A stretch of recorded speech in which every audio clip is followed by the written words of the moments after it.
It was supposed to be just another quiet night at the Horizon Heights Hotel, a charming, albeit slightly outdated, establishment tucked away on a lonely stretch of coastline. But that night, the old radios in every room turned on by themselves. The eerie voice that echoed through the static didn't belong to any show listed on the station's schedule. It wasn't just any voice either. It spoke of the end of the world. The sun dipped below the horizon, casting long shadows over the hotel's aging facade. Guests arrived one by one, checking in with tired smiles, eager to relax in the familiar comfort of the hotel's musty carpets and worn armchairs. At least, they thought they'd find comfort. By midnight, the lobby was quiet, save for the occasional shuffle of feet as people moved about. The staff, few in number, had long since retired to the back rooms. But what none of them knew was that something was stirring beneath the hotel's surface, something far darker than they could ever have imagined. The first radio came on around 1:15 a.m. A soft crackle woke Mr. Donovan in room 201. His brow furrowed as he rubbed his eyes, the white noise filling the space like an invasive presence. He reached over and turned the dial, but it wouldn't budge. Instead, the static shifted, breaking into a distorted voice.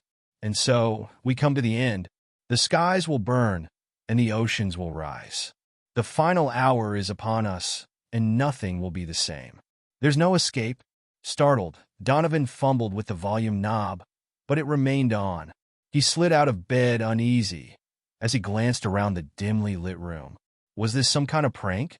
He shook his head, trying to convince himself that it was nothing more than a glitch in the hotel's antiquated system.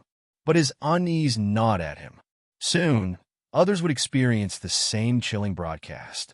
Across the hall, in room 205, Sarah Grayson awoke with a start. She, too, heard the podcast, though at first she thought it was a dream.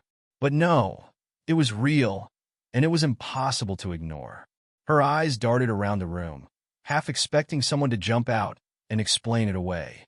But there was no explanation, only the cold, mechanical voice that filled the space. There will be no survivors. You're already too late. Her heart raced as she glanced at her phone. The time read 1:25 a.m. She'd been asleep for hours, but the radio never stopped. A loud knock on her door snapped her out of her trance. "Sarah, are you hearing this?" It was Emily, her longtime friend, her voice trembling through the door. The two women met in the hallway shortly after, both looking shaken, their faces pale. As they exchanged stories with others who had also heard the broadcast, a sense of dread began to take hold. It wasn't just one radio. It wasn't just one room. The podcast had aired in every room. Every single guest had heard the same message, each terrified and confused. By morning, something had shifted in the hotel. People were packing their bags in haste, eager to leave, their faces drawn with exhaustion and fear. Those who'd stayed there for years swore that the Horizon Heights had always been peaceful. A little worn down, perhaps, but never like this. Something was wrong. But the unsettling podcast wasn't the only strange thing to happen. When Sarah and Emily walked past the front desk, they noticed something off about the reception.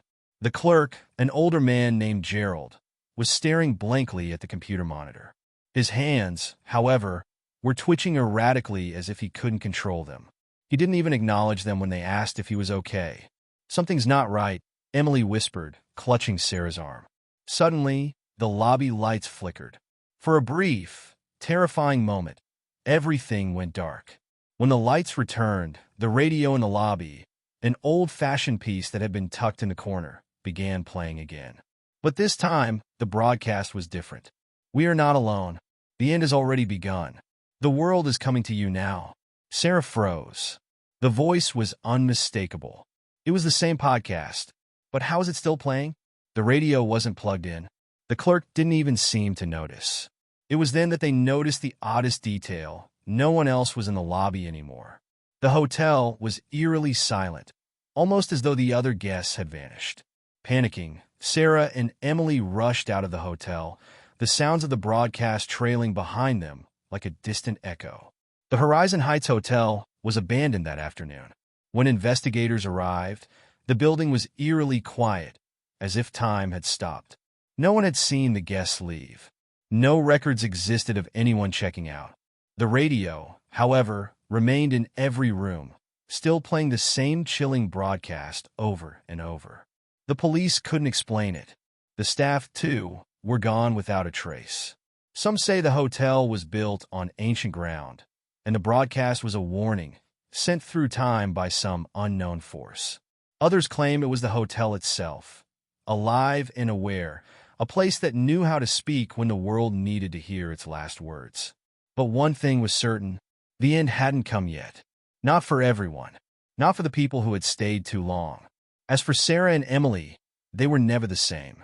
Both of them had nightmares for months, plagued by the voice that followed them in their dreams, whispering of doom.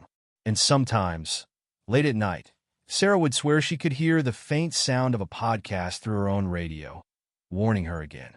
You are not free.